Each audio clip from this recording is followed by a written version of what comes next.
Welcome back, everybody. It's According to Seth, 31 Days of Halloween. We are on to day 12, and it's getting dark in here.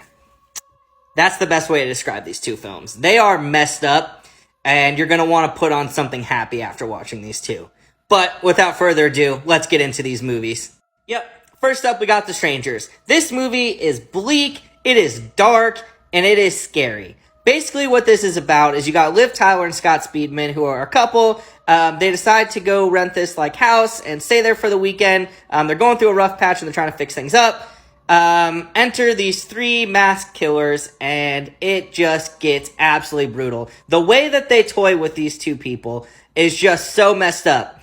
And if you haven't seen the movie, this isn't a spoiler, but when they ask the killers why they're doing it, it's because they said that they were home. And everybody's fear is a home invasion. I mean, come on. But, this takes it up another notch, and it is just absolutely brutal and gut-wrenching, but I cannot recommend this one enough. I couldn't find it on any streaming services, so you do have to rent it, but trust me, if you haven't watched it, you need to. And on to movie 2, we got Sinister, which is, honestly, it might be a little bit more brutal and darker than The Strangers, and that movie's messed up. But this one just takes it to a whole new level, and it is so unnerving, and at the end of this movie, you just feel like it's just sick. Just sick. Basically, if that doesn't scare you off enough, they rank this movie the scariest movie ever made. There's a report of movies that scared people the most, and they did a heart rate test, and this one led the pack.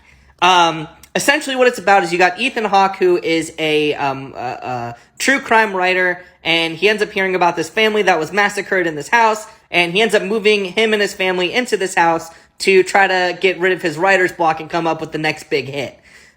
From there, things just escalate, and it gets dark fast.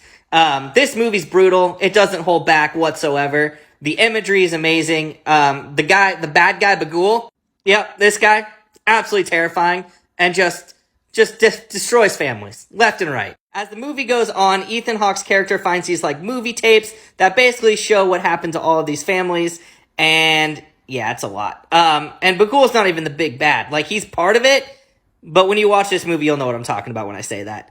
All in all, both of these you have to rent. It's 100% worth your time. Let me know what you guys think. If you haven't seen it, you end up watching these. Of course, as always, hit that follow button and stay tuned for more.